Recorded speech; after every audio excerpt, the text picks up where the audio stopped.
vous mentir, un peu avant d'arriver à Bronia, j'ai décidé de prendre le DLC. Me demandez pas pourquoi, la réponse est... Every little movement, every little thing you do. Mais du coup, je me suis dit, vous savez ce qui serait marrant? Vu que je sais, grâce au jeu mobile, que le concept du DLC est que vos alliés sont maintenant vos ennemis et vos ennemis vos alliés, et si je faisais le DLC avant le scénario principal, histoire de rencontrer les personnages comme ça avant de les voir en vrai. Oui, c'est aussi dû au fait que jusque-là je trouvais le scénario à la fois ultra rushé et ultra lent et que j'étais pas encore convaincu par le gameplay, du coup je voulais voir ce qu'il donnait à plus haut niveau. Bah écoutez, je vous garde ma comparaison au fur et à mesure qu'on rencontre les personnages, donc pour récapituler jusque-là, nous nous faisons invoquer dans un monde alternatif apocalyptique par Nell et Neil, des jumeaux dragons déchus enfants de Sombron, mais qui se sont retournés contre leur père. Mais pourquoi ce jeu est-il si obsédé par les cols hauts juste à l'arrière? Leur version d'Aléar est morte et ils ont terriblement besoin d'aide pour récupérer les bracelets d'emblème et affronter Sombron. Bracelets qui sont différents des anneaux du monde normal et comprennent d'autres gens. Et d'ailleurs, spoilers, mais il leur en manque un dans ce monde, et on ne le verra jamais de l'histoire. Et vous savez lequel c'est? Donc oui, on va se battre avec la puissance du Demi-Claude de nos côtés à partir de maintenant. L'autre n'existe pas, je refuse de fusionner avec elle. Mais pendant ce temps, un assassin avec un loup est venu nous attaquer avec l'emblème de Tiki et... Bonjour monsieur. J'aime bien votre voix et le peu qu'on voit de votre design. Vous êtes sûr d'être un méchant? Apparemment oui, mais on le bat et on récupère l'emblème Tiki qui ne participera pas au combat. Ah bah non, les bracelets d'emblème se récupèrent pas au cours du scénario. Ils se récupèrent sur d'autres cartes appelées les annexes divines, que je saupoudrerai au cours de ces en bref parce qu'en vrai je me suis toujours efforcé de les faire avec l'emblème d'un personnage lié à ces personnages de DLC. Que voulez-vous? L'idée de réunir ces âmes liées même juste un instant me motivait plus que de poursuivre le scénario, et ce n'est même pas réellement une critique. Je suis juste très investie dans certaines de ces relations. En tout cas, je le confirme, à haut niveau, ce jeu c'est autre chose qu'à l'heure actuelle et c'est beaucoup plus fun. À part Neil, qui est clairement moyen niveau force, mais bon, c'est sans doute un Magikarp qui va devenir beaucoup plus fort ensuite. Après avoir récupéré Tiki, nous rencontrons Zefia. Ah bah oui, toujours aussi à poil. Mais Zefia, ou plutôt Zelestia ici, est notre grande alliée. Avec elle à nos côtés, nous allons alors affronter Alfred et Céline Maléfique pour récupérer leur bracelet d'emblème Hector de Blazing Blade. Alors bon, Alfred et Céline Maléfique font pas très maléfiques en fait. Ils font plus cyniques et une fois vaincus, ils se rendent sans chichi et nous encouragent à poursuivre notre route, donc je suis pas sûre de ce qu'on nous fait faire là. Je sais juste que Neil n'est toujours clairement pas l'unité la plus efficace, et qu'il est assez frustrant qu'il soit forcé dans l'équipe et qu'on ne puisse pas le perdre, même sans la permadesse. Nous rencontrons alors notre deuxième allié, Grégory, qui est bien mal habillé pour une montagne enneigée, what the fuck? En tout cas, avec lui en plus, nous nous dirigeons vers nos prochains adversaires, Diamant et Elchrist, et là le côté renversé est plus marqué. Et par ça, je veux dire qu'Elchrist insulte et méprise son frère. Oui, c'est Elchrist. Tandis que Diamant canalise encore plus Dimitri que d'habitude et est très profondément dépressif. On les bat et on récupère le bracelet de Véronica. En tant que joueuse du jeu mobile, pourquoi ils ont choisi Véronica pour leur présenter? Enfin bref, une fois battus, exactement comme Alfred et Céline, ils se rendent et donnent leur bracelet sans chichi. Nell et Neil nous racontent un peu leur passé, avec Neil qui était méprisé de tous et Nell qui apparemment butait des gens. Et bute toujours des gens, puisqu'alors qu'on a le dos tourné, elle va buter Elchrist et Diamant sans le dire à personne alors que ceux-ci n'étaient pas hostiles. Et révèle avoir fait de même à Alfred et Céline, s'étonnant même qu'aucun des quatre n'ait opposé la moindre résistance. Oh mon dieu, est-ce que c'est la méchante? Ou est-ce qu'on va essayer de nous justifier cet acte horrible plus tard? On verra bien. Moi je sais, mais pour vous, je vais continuer le scénario principal avant de continuer là-dedans. De retour dans le scénario principal, après avoir kidnappé, probablement tué Morion, le roi d'Elusia laisse Ivy derrière sans emblème en lui intimant de récupérer l'anneau qu'elle a perdu ou de ne pas rentrer. Elle n'a aucune chance de gagner, tout le monde le sait, et il semble assez clair qu'elle a juste été laissée là pour faire gagner du temps à son père avec sa vie, mais il n'empêche qu'elle va le faire quand même. Nos personnages étant de grands bébous, ils décident de la laisser partir et pour les remercier de leur bonté, elle leur révèle ce que son père compte faire de Morion avant de se casser. Aussi, je crois que c'est à peu près là, ou bien c'était un peu avant, qu'on recroise la fille de l'autre jour, Veil, qu'Aléar est infiniment trop heureuse de revoir pour quelqu'un avec qui elle a échangé 2 phrases. Et Veil aussi est beaucoup trop heureuse de revoir Aléar parce qu'elle se met à lui raconter toute sa life et son objectif dans la vie, à savoir retrouver sa sœur, et lui montre l'objet le plus important pour elle. Aléar remarque qu'elle est blessée et lui met un petit bandage et je colle maintenant que c'est la tueuse de Lumera et qu'Aléar va l'identifier à ce petit bandage. C'est terriblement évident. Oh non, tu es blessée. Tiens, un bandage. Vous êtes gentil de faire ça à une parfaite inconnue. Qui vient de vous raconter sa life sans raison nonobstant. Mais non, tu es mon ami Chan maintenant. Ah, je suis trop ravie qu'on soit amis Chan. Mais bon, retournons à Somniel, et pour la première fois depuis le début du jeu, je me rends compte qu'il y a une grotte en fait là-bas, et pas juste l'entraînement géré par Alfred et la pêche gérée par Diamant. Et dans cette grotte se trouve... C'est quoi ce Pokémon dessiné par un enfant de 5 ans? Une divinité gardienne? Qu'il faut que je nomme en plus? Et qui chie des cristaux. J'ai vraiment besoin de savoir ce qu'ont consommé les designers du jeu. Après, ce truc n'est pas la seule question que j'ai au niveau de Somniel. J'aimerais savoir ce que tout ce putain de crottin fait partout aussi. Retour dans le scénario, nous arrivons au palais d'Elusia étonnamment facilement. Hortensia tire la conclusion hâtive que nous avons tué sa sœur et on passe un peu de temps à l'affronter avec ses 2 vassaux qu'on recrutera définitivement avec elle. Mais au fond, il y a aussi le papa qui utilise l'emblème de Lynn qui lui permet de tirer de très loin mais qui fait à peine la moitié de la barre de vie d'une mage. Mais bon, la partie ultra dramatique de ce combat, c'est que Morion est bel et bien mort et que son cadavre est maintenant manipulé et sert de boss sur la map. Et donc forcément, comme je suis une salope, je vais faire en sorte que ses enfants l'affrontent. Et c'est très fort et très triste, et j'ai les larmes aux yeux, alors que j'aime même pas Morion. Ce qui me semble le plus approprié, symboliquement, c'est que Diamant l'achève. L'héritier force d'abattre son père et prendre sa place. C'est terrible, mais c'est très fort et... Ah merde, j'avais oublié ça. Bon bah plan B, hein, mort beaucoup moins digne via petit garçon qui donne des coups de poing. Néanmoins, malgré notre victoire, le sacrifice de Morion a fonctionné et le dragon déchu, Sombron, a été ressuscité. Et considère qu'un seul souverain bouffé c'était pas assez, donc il se tourne vers Hyacinthe, celui qu'il a invoqué. Ah bah en même temps, être assez con pour ressusciter un truc appelé le dragon déchu, hein.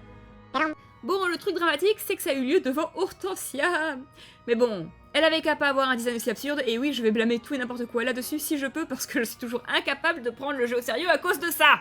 En tout cas, nos malheurs ne s'achèvent pas là, car c'est là que réapparaissent la tueuse de Lumera et ses 4 chacos. Et exactement comme prédit plus tôt, il s'agit de Veil.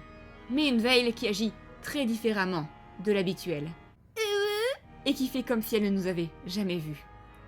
Pourtant, elle a bien le petit bandage et tout. Mais bon, pas le temps de s'en préoccuper davantage, car elle aussi peut utiliser les cristaux temporels qui n'ont jusque-là joué aucun rôle dans le scénario, car ce serait trop pété. Et faudrait espérer que les gens ne se rendraient pas compte de la couille et la mort de Rodrigue dans Lune d'Azur, mais qui du coup là servent de prétexte pour expliquer comment elle nous a piqué tous nos anneaux d'emblème. Ah non, mais elle peut les garder, hein. Tant que j'ai toujours mon bracelet Tiki, vous savez, tout me va.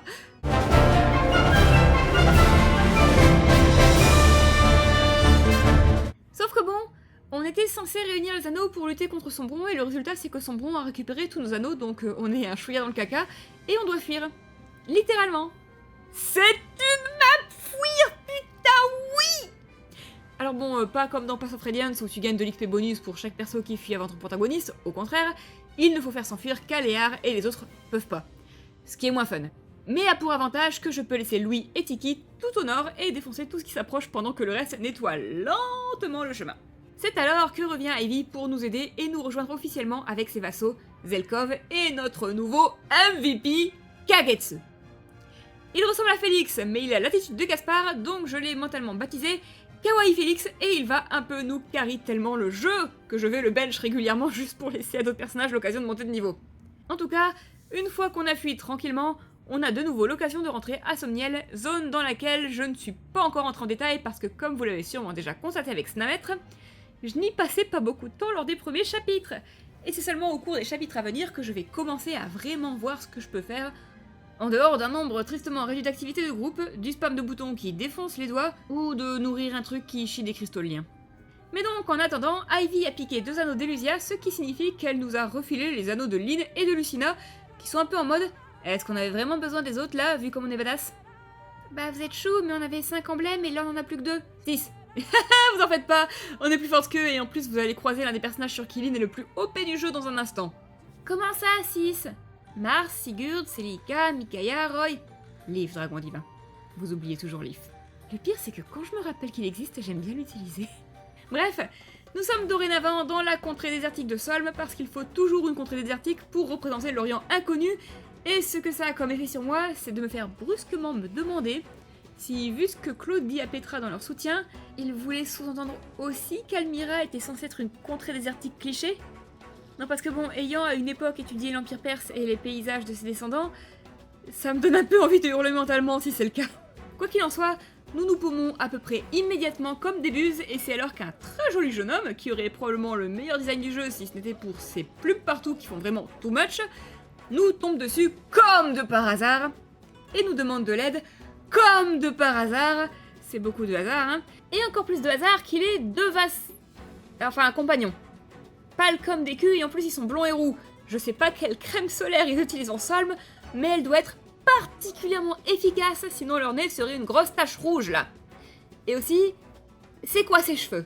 Le jeune homme, Fogado, s'avère être le chef des Sentinelles, un groupe qui protège les habitants, et il s'avère aussi être la fusion de Claude et Sylvain, mais avec plus de Claude que de Sylvain. Donc oui, bien évidemment, entre ça et le fait que, soyons honnêtes, il ressemble un peu, surtout dans sa tenue de repos, à mon personnage original que je préfère dessiner. Je le prédis maintenant, ça va être mon personnage préféré du jeu. Et pas juste au combat où tout de même, il faut le dire, c'est notre premier archer à cheval et il pète un peu tout sur son passage le bougre. On explique la situation à Fogado qui, comme de par hasard, sait nous diriger parfaitement vers le palais et, comme de par hasard, s'avère être en fait le prince en un plot twist si évident que même lui est choqué qu'on ne l'ait pas vu venir. En tout cas, c'est pas lui l'héritier par contre. Non seulement sommes-nous dans une matriarchie, mais en plus, il s'avère que c'est le petit frère, et que nous devons donc partir à la recherche de sa grande sœur, la princesse héritière Timéra. Celle-ci est partie se débarrasser de bandits dans un petit village près d'une oasis, et au passage manger beaucoup de viande parce que c'est pas un Fire Emblem sans un personnage qui adore la bouffe, surtout la viande. Nous rencontrons aussi ses vassals, Panette... Oh mon dieu, mais je sais même pas par où commencer avec ce design. Enfin bref, Panette et Mérine, deux autres palichonnes rousses et blondes, comme quoi je crois que Timéra et son frère ont le même type. Et la première chose que je peux dire, c'est que Timéra est mignonne, j'imagine. Et j'aime beaucoup les couleurs pastel de son design, mais elle est très en deux dimensions quand même. Après bon, son enthousiasme est attachant, donc avec Fogado, il forme définitivement mon duo royal préféré du jeu. En tout cas, Timéra possède l'anneau Dyke, oui madame, je suis heureuse! S'ensuit donc une carte en brouillard de guerre, ce qui fait toujours plaisir, même si le fait qu'elle soit combinée à des maisons à visiter et des trucs qui bouchent le passage à détruire, c'est peut-être un peu too much. Il s'avère au fait que les coïncidences lors de notre arrivée à Solm n'en étaient pas le moins du monde, et que Fogado s'est foutu de notre gueule tout le long, ce qui explique sa façon d'agir totalement exagérée à l'époque, et potentiellement le twist le mieux écrit du jeu entier, même s'il est loin de retourner grand chose. Il nous montre juste que ce personnage, qui après Solm n'aura plus jamais une seule réplique, est beaucoup plus retors, intelligent et manipulateur qu'il ne s'en donne l'air, malgré ses côtés affables et accessibles. D'où vous faites de ce Claude Discount un personnage secondaire? Un Claude Discount reste un Claude, putain! Vous pouvez pas lui faire ça quand à côté on se tape Dimmy Bébou, Dimmy Sérieux et la chianteur incarnée! Oui, désolé, je suis pas fan d'Ivy. Elle a des moments rigolos dans les soutiens, mais j'ai jamais été très fan du personnage ultra raffiné et sérieux et au calme impénétrable qui fait giga snob et pète sec dans sa dignité froide. À part si le personnage en question a au moins 40 balais. Là, ça se met à ressembler à de la dissociation par habitude plutôt qu'à du mépris au moins. Nous retournons au palais de Solm, où la petite sœur encore plus horripilante que sa grande sœur a pris la reine en otage parce que celle-ci a été trop bébou. On va donc lui coller 2 baffes et la remettre dans le droit chemin, et au passage, on bat 2 des 3 chacals. Spoilers, mais ils vont encore nous embêter un moment. Et si vous vous dites que j'utilise des emblèmes que vous ne m'avez pas vu récupérer, c'est normal. Figurez-vous que, comme je l'expliquais plus tôt, j'ai fait les annexes divines du DLC au fur et à mesure, du coup on les verra probablement toutes d'un coup lors du prochain épisode, tant qu'à faire. Oui, j'ai couru récupérer Soren dès que j'ai chopé l'emblème Dyke, qu'est-ce que vous imaginez? En tout cas, on récupère Hortensia comme unité, mais sans ses vassaux, tiens. Oh, ils ne tarderont probablement pas. Mais on chope l'emblème Byleth au passage, ce qui fait bien plaisir. Ah, et pendant ce temps, Veil se réveille au milieu du désert avec de nouveau des yeux violets et en mode « Tu veux être mon ami Chan ?» Et on est clairement sur un souci de double personnalité plutôt que de la voir qui s'est foutue de nous tout ce temps. Quoi qu'il en soit, il s'avère que Solm possède un autre anneau, planqué dans une forteresse, ce qui est sans doute une des meilleures planques pour un anneau depuis le début, sauf qu'il y a un type avec le nombril à l'air qui a entendu une voix et a trouvé l'anneau comme ça. Et maintenant il est tout seul face à des tas d'aberrations, du coup on a une nouvelle carte fuir où il faut qu'on l'aide à se sauver avec l'anneau. C'est minuscule, il y a très peu d'ennemis, et l'endroit pour fuir est vraiment pas loin. Qu'est-ce qui va se passer comme couille? Ah, je me disais aussi.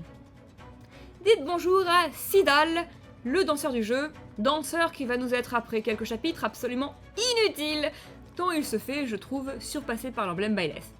Oui, à haut niveau, pouvoir faire réagir un personnage par tour change sûrement la vie, comme dans les autres jeux. Mais je suis en normal, alors le pacte de Véronica et la danse de la déesse de Byleth, même si rarement utilisable plus d'une fois par carte, me sont tout aussi utiles si ce n'est plus.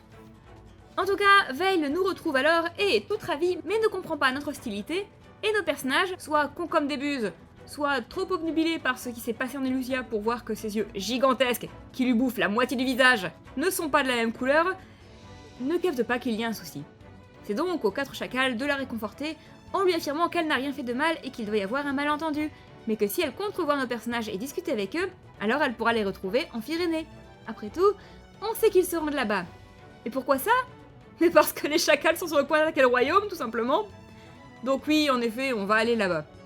Mais bon, la situation ne presse pas, hein.